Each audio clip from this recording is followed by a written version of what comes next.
ये बटन भी खोलो, एक और अंदर गया, अंदर गया, अंदर बुशेट का बटन खोल दो, बुशेट का बटन खोल दो।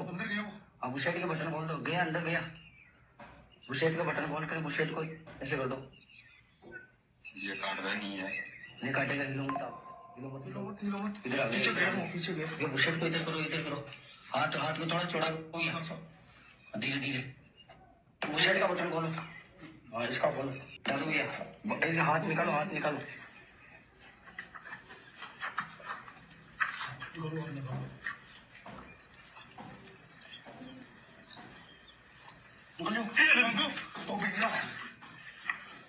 निकल गया, निकल गया भैया।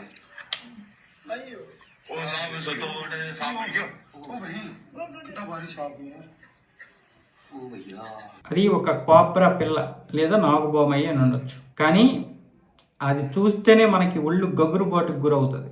ఒక రైతు తన పొలంలో పనులు చేసుకొని ఏదో సేద తీరుదామని వచ్చాడంట. భోజనం చేసి అలాగా ఆయన పడుకోవడానికి వస్తే పడుకున్న తర్వాత నిద్రమత్తులోకి వెళ్ళిపోయి ఉంటారు ఆయన.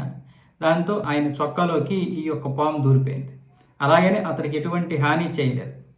బహుశా పక్కనున్నటువంటి వారు కూడా అది చూసి చాలా చాకచక్యంగా ఎక్కడా కూడా కంగారు పడకుండా ఆయనకి ఏ ప్రమాదం జరగకుండా ఈ మహారాష్ట్ర రైతులైతే చాలా చాకచక్యంగా దాన్ని తీయడం జరిగింది. నిజంగా ఆ వ్యక్తి కూడా భయపడినా సరే ఆ భయాన్ని లోపలే దాచుకొని అలాగ కదలకుండా ఒక బొమ్మలాగా సహకరించాడు. నిజంగా ఇలాంటి విషయాల్లో మనం కంగారు పడిపోయామంటే అది కూడా కంగారు పడిపోయి మనల్ని కాటేసేస్తుంది. ఇక్కడ కంగారు పడకపోవడం వల్ల అది కూడా అది ఒక శరీరం అనుకుందో లేకపోతే వేరే ఏమనుకుందో తెలియదు. మొత్తానికి తనకి ఏదో అక్కడ సేఫ్టీగా ఉందనిపించి దూరిపోయి ఉంటుంది. దానివల్ల అది కూడా ఇది ఒక మానవ శరీరం కాదని బహుశా పొడవలేదేమో. మొత్తానికి ఆయన అదృష్టం ప్రకారం ఏమీ జరగలేదు అక్కడ. తను కూడా ప్రాణంతో బయటపడింది, అతడు కూడా ప్రాణాలతో బయటపడ్డాడు. రైతులు అప్రమత్తంగా ఉండడానికి ఇదొక ఉదాహరణగా చూసుకోవచ్చు. అలాగే రైతులు పశువులకి ఈ వరిగడ్డి కోసం వెళ్తారు కదా సాయంత్రాల పూట, అప్పుడు కూడా చాలా వరకు ఇలాంటి ప్రమాదాలు ఎక్కువగా జరుగుతాయి. ఎందుకంటే ఆ వరి కొప్పలో కొన్ని పాములు దాక్కుని ఉంటాయి.